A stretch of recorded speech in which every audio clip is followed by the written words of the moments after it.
name is Logue, and this is Mono-Logues.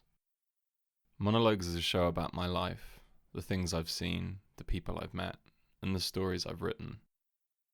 In each episode I'll focus on a single theme, big or small, through a combination of short stories, personal anecdotes, and letters from listeners. The theme of this week's episode is one I'm going to keep close to my chest, at least for the time being. Instead, I want to talk about something that happened to me recently. About 4 months ago, I moved house to a place up the road from Brighton Station. My previous flat was a 60s council cuboid with a leaky roof and a persistent mould problem, so just about anything would have been an improvement. But I like my new place. I like my big room with a view of the station, the shorter walk to work.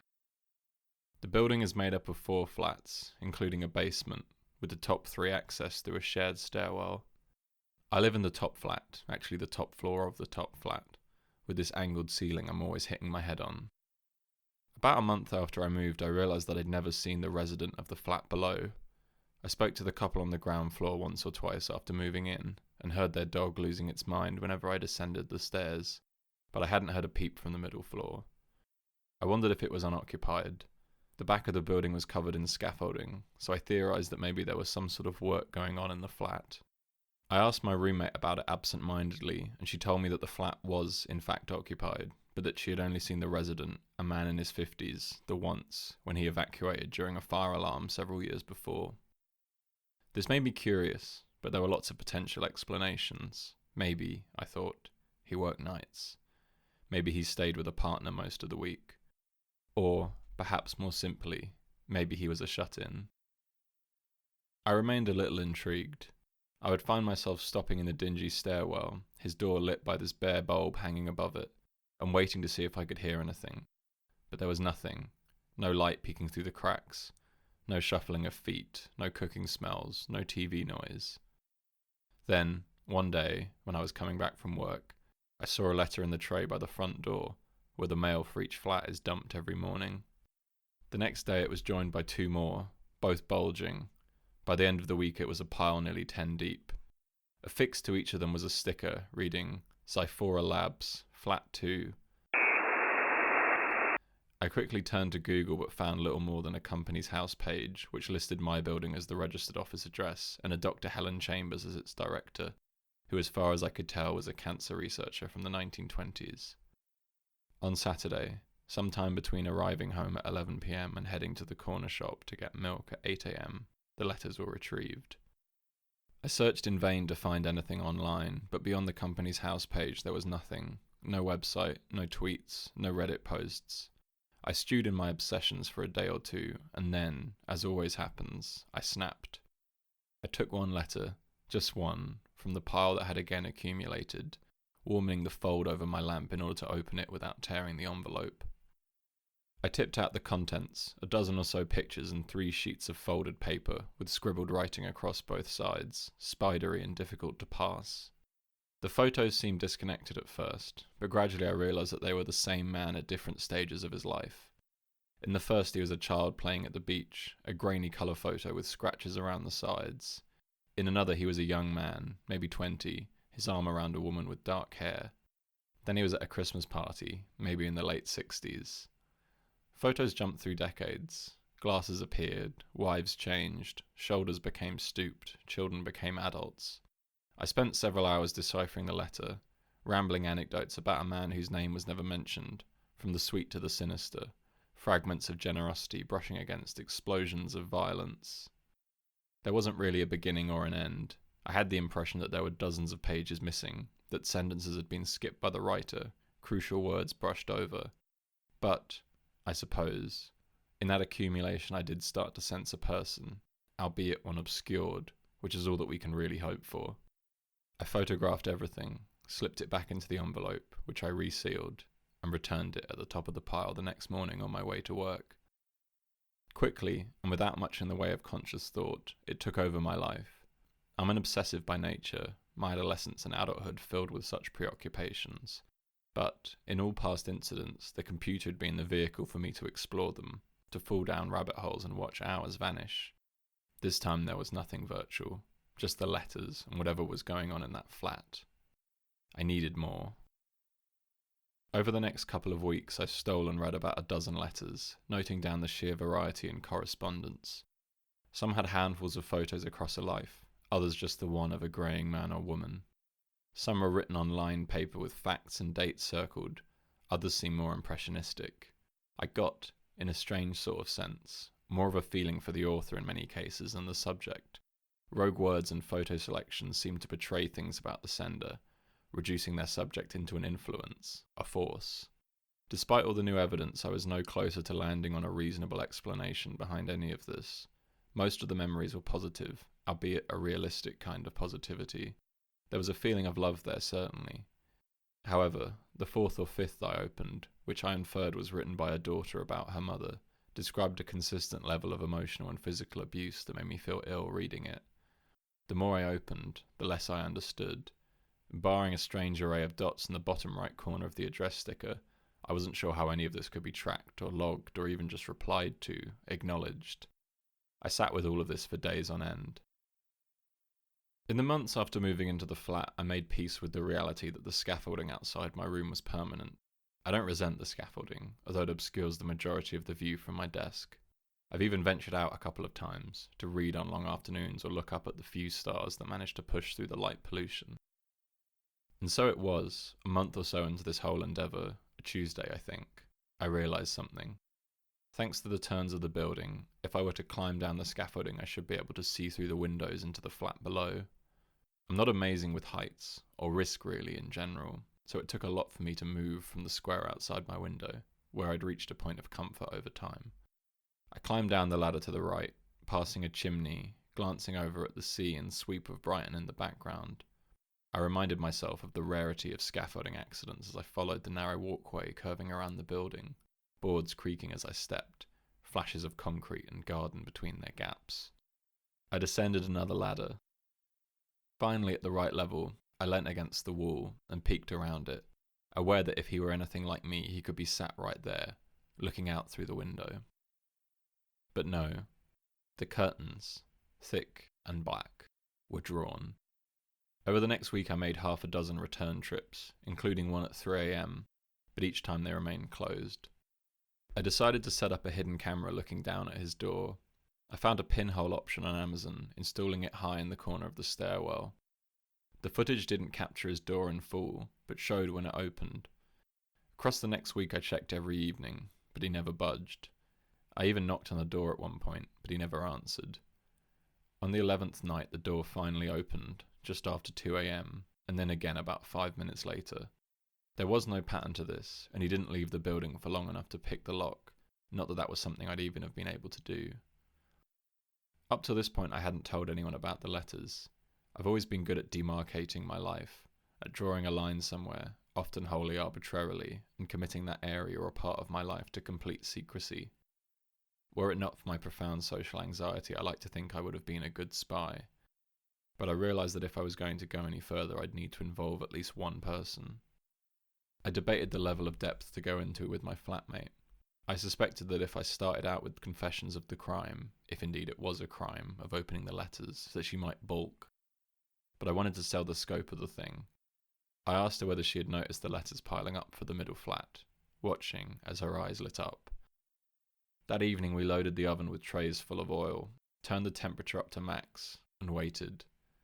I knew that once he left his flat I might have only a minute or two before he returned, so we established a plan, where she would wait with the door open and dash down the stairs in a panic as soon as he opened his, trying to get him to descend the stairs before his door had fully closed. It felt a bit desperate, with dozens of pathways to failure and exposure, but, truth be told, I was desperate. I waited round the corner, watching smoke pour from the oven, and looking to her, poised at the top of the stairs. The alarm started and we waited. I heard barking from below, doors opening. Maybe a minute passed. Finally she darted down the stairs, screaming, "Fire! Fire!" and I jerked forward, craning my neck around the corner. He was gone, and she had pushed the door back open behind him before following. I darted down, feeling my heart in my chest as it swung shut. At the last second the door hitched, and came to a halt. I dashed through the door into his flat, pulling out my phone and starting to record. The door led to a kitchen, bathed in light from a pair of windows, the side of the building not reached by scaffolding. There were open tins stacked in a recycling bin, empty cardboard packs of long-life milk. I turned through the flat, the alarm drilling into my skull. The first door was the bathroom, which was pristine, a huge stack of loo rolls toppling as I opened the door. There wasn't enough time, so I closed the door and moved on to the next one, holding my phone in front of me. A bedroom. Single bed, sheets, blackout blinds, shelves of books, plain walls. I glanced through what appeared to be academic textbooks and returned, trying the final door, telling myself that I had another minute, at most, before I needed to leave. The door opened to a blacked-out room bathed in fluorescent light. I was shaking as I panned the room with my camera. Piles of paper neatly organised across trestle tables, corkboards covered in notes, whiteboards, binders, the main desk, a cup of tea, a laptop, open.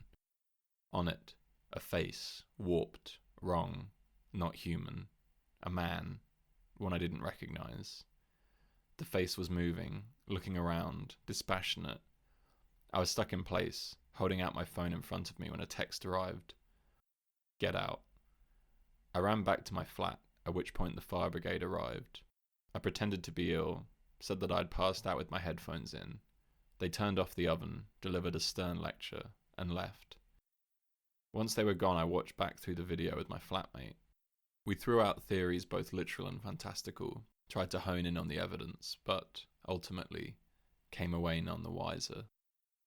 The next morning I skimmed through the night's footage from the pinhole camera and watched, just after 3 a.m, as the man, whose name I don't know, whose face I'd struggled to describe, and whose goals are as alien to me as they were when I first saw that envelope, left, pulling 2 suitcases behind him. The flat's up for rent again now. From what I've heard, various whiteboards and corkboards and tins of spaghetti and meatballs were left behind, but everything important was gone. I spent a few weeks looking over my shoulder, because it was clearly me, but I haven't seen anything. And now I'm here, talking to you. The name of this episode is The End of Everything You Know, and it concerns death and technology and the ways in which they intersect. These 2 themes have been an ever-present aspect of my life, and over the last few years I have tried, with some degree of success, to move away from them, to spend less time online, and to occupy myself less with thoughts of illness, aging, and oblivion. But there are flare-ups, echoes, spirals, and to that end, I'm going to read you a short poem called A Hypothetical Scenario in which an algorithm that auto-generates clickbait headlines is the sole survivor of some sort of nuclear Armageddon type event. I hope you enjoy it. Eat this one vegetable every morning to completely empty your bowels. Doctors are seething at this simple trick for failing the army medical. UK seniors are going crazy over these adjustable glasses. Hazmat suit prices will leave you astonished. Every Peugeot diesel driver has just been given a deadline. Pensioners in Bognor Regis are astonished at the price of DIY garden shelters. Unclaimed emergency generators now practically free. Thinking of taking your pension as a lump sum? Read this first. Stockport GP. These are the essential supplements for radiation poisoning.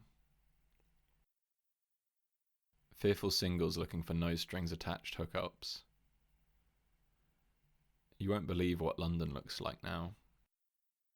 You won't believe what Moscow looks like now. You won't believe what Washington looks like now. You won't believe what X Factor winner Steve Brookstein looks like now. All grown up, you won't believe what the cast of Tracy Beaker looks like now. Thinking of going outside? Read these essential tips. UK pensioners who bought DIY garden shelters could be owed millions. Empty homes in London for sale. Just look at these prices. The cost of funerals in Hastings might surprise you. 10 photos taken seconds before the end of humanity. You won't believe number 7.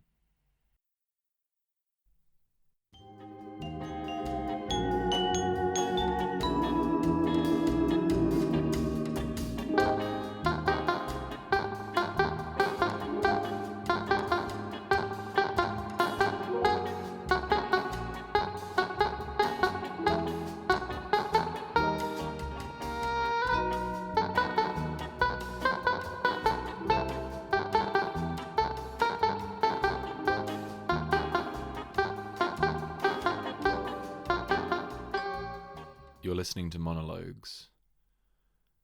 Shortly after my 18th birthday, I moved across the country and spent about 6 months living in a Sheffield bedsit for reasons I will not be getting into. There was a couple living directly above me, and I would hear them scream at each other all night while I tried to sleep. Over time I came to intimately understand them, and I started to follow their lives, like a soap opera. I began recording them and dictating the most interesting things that came up. I even used a fairly primitive text-to-speech program after a certain point to make it easier to dig through the recordings. After a while I started a Tumblr where I would post the funniest things that they said, which went semi-viral a couple of times. When I passed either of them in the corridor, they would say hi to me, and I would return it, but quietly and without eye contact. And the reason I'm telling you this is that about a week ago, while I was putting together this episode, I saw that the man, and I'm not going to say his name, was killed by a drunk driver while he was walking his dog. I don't know what this means, but it struck me as interesting. To end today's episode, I'm going to read you a short story. The title of this story is Amateur, and I hope you enjoy it. Louie White lived in a small flat by a Shell garage. Every day, he would wake up at 8 a.m. and after a quick shower would head down to the garage and buy a bacon bap for his breakfast. Eating at his thin kitchen table, he would scroll through Instagram on his phone, watching videos of cats, American podcasts, and car accidents. Louie had a desk in his room, set up in front of the window, through which he could see the neighbouring flats across the street, and behind them, a thin slice of park, the top half of a swing set, dogs chasing sticks. Louie White worked from home, spending his days answering emails, nodding through hour-long meetings, and looking at his phone. In his lunch break, he would walk 5 minutes to the local co-op, where he would buy a meal deal, chicken mayo, Diet Coke, hula hoops, and walk home, eating at his desk while scrolling Instagram. At 5 p.m. he would log off and walk back to the co-op to buy dinner. This would vary somewhat by the day, but on Fridays he would buy a rump steak, which he would have with oven chips, either purchased that day or left over from the Friday before. He would eat dinner at around 7 p.m, then watch Netflix on his work laptop, sometimes sat at his desk, sometimes in bed. He primarily watched documentaries about people murdering other people, usually in gruesome or unusual ways. At around 10 p.m. he would change into his pajamas and masturbate to pornography.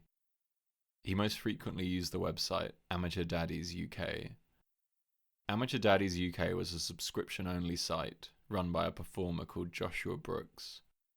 Louie would visit it on Tuesdays when new videos were uploaded, but would also return throughout the week. Several months passed like this. One Tuesday, while masturbating to the new video, Louie stopped.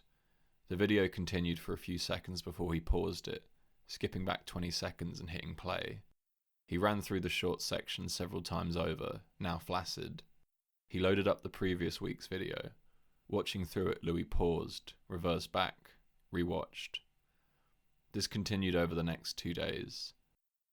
On Thursday, barring a single meeting in which he said, "I think it's important to consider all eventualities," at the 40-minute mark, Louie spent all day watching through videos from the past year.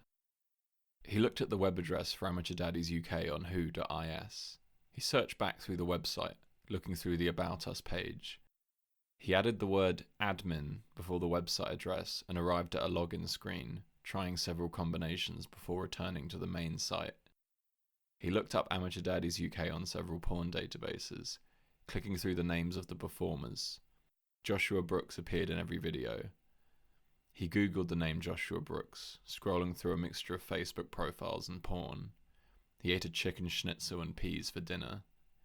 He opened his email and started writing. Hello, Joshua. I know that Joshua Brooks isn't your real name, but the reason for my writing is deeply real. Over the last few months I've been subscribed to your website and have noticed a series of alarming elements within videos that by themselves could be brushed off as harmless, but in totality represent what I see to be the clear and present threat of a heart event on your part. Over the last year your breathing has grown heavier during sex, particularly while approaching ejaculation. Just compare how you sounded in Wank Party 7 last year with how you sounded in Hung Daddy's Punish Local Chav this week. I have to imagine that the symptoms have been pronounced enough that your scene partners have noticed, but I'll list some now, in the hope that you recognise the terrifying risk you are sleepwalking towards. Trembling lips, sweat, waves of nausea, and pain across your chest or jaw. I think you are a dangerously sick man, Joshua, and I hope you seek medical help as soon as possible. Best wishes, a concerned fan. He paused, created a new email address, copied the text over, and sent the email to admin@amateurdaddiesuk.co.uk. A week passed. Louie started to visit the site again, watching the latest video. He sent another email. He went back onto the porn database and started searching the names of the performers in Amateur Daddies UK videos. He downloaded dozens of photos of a man from a pornography subreddit. Using these photos, he created an Instagram account on his phone under the name Sydney Russ, which he used to send the same message to nearly 30 accounts. Hey, I'm just starting out in the industry and I've been approached by Amateur Daddies UK about doing a scene. Saw you work with them before and just wanted to check they were right. Louis sat staring at his phone for close to an hour before walking to the co-op and buying a lasagna. By the next day, he had several replies, which he attempted to engage with a similar line of messages. Sam is lovely, don't worry about it. Is it difficult to get there? I'm going to be coming down from Manchester. They shoot everything in Harrow. He's secretly posh, but he doesn't like to let it on. Oh really? Yeah, his dad built half the tower blocks in Harrow in the 70s. Over the next 2 days, Louis looked through the British newspaper archives, eventually finding the name Donald Bridges within an article from the Harrow Observer in 1987. He googled Donald Bridges Sam, finding a news article from 2002 headlined, "Local Businessman Dies After Collapsing." He opened the page and searched for the word Sam, reading, "Survived by his wife, Mary, his daughter Lucy, and his son, Samuel." He searched Samuel Bridges Harrow and found a LinkedIn page, from which he copied the email address. Louis opened his email, composing a new message. Sam, you can't hide from this. Every video you post makes it all the more clear. There is something terribly wrong with your body. Unless you want to end up like your father, seek medical help immediately. His phone buzzed an hour later. I don't know how you got this email, but I'm going to call the police if you ever contact me again, you fucking freak. I don't know if you're trying to be funny or if this is some wank fantasy, but I'm a real fucking person and I value my privacy. Fuck off. Last chance. Louis stared at the message. He was in a meeting but had turned off his camera. On his screen, a woman said, "I think it's crucial to start implementing this feedback as we go or we're going to keep missing deadlines." A man said, "He doesn't know what he wants." A different woman said, "To go back to what I was saying earlier."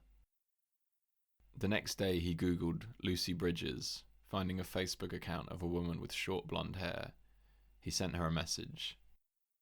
"Hi Lucy, you probably don't know me, but my name is Louie and I work with your brother. I've been having trouble getting in contact with him recently and I'm getting concerned.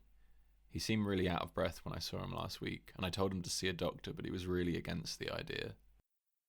I was just hoping you could let me know he's okay, and maybe give him a prod yourself. Thanks." A week and a half later, Louis White was dressed in a suit, sat on a train heading up to London. At his feet, a meal deal sat untouched in an orange Sainsbury's bag. As he left the train, he carefully placed the bag and its contents within the bin. He took a tube to Harrow, then an Uber to a small church next to an Esso petrol station. The church was quiet, with around a dozen people sat on the wooden benches. Louis nodded at Lucy Bridges and sat by himself. The service was short. Louis watched intently as the priest spoke, and as the pallbearers took the unadorned wooden casket through the centre of the church and out into the waiting hearse. Afterwards Lucy approached him. "Louis." "Yes," he said, standing motionless as she threw her arms around him. "Can we get a drink?" Louis sat on a wooden stool, holding a pint of Carling. "We never knew," Lucy said. "I mean, obviously I knew that he was..." She waved her hand in a circular motion, "but I had no idea he had all of this going on. I don't really know what to make of it. Mother's distraught, obviously, that they found him like that, but you said that you used to work with him. Were you in the... Louie swallowed. I'm an editor. I worked on some of the videos. Oh, she said, but you are? Yes, he said. Lucy started, as if she was going to say something, then stopped herself, looking down at the ripples in her glass of wine. It was just after 2 and the pub was near empty. Story of My Life by One Direction was playing on the jukebox. Behind the counter the barman was Googling, does Audi sell gnocchi? If this is completely inappropriate, please tell me, but there's no one else. You were there just now. I think he boxed this part of himself up. The business was just him. I'm almost surprised that... Well, she exhaled. The office is a rental. 1 room. Everything needs to go, and I haven't been able to bring myself to. She retrieved a small silver key from her handbag, placing it on the table between their glasses. Louis gulped.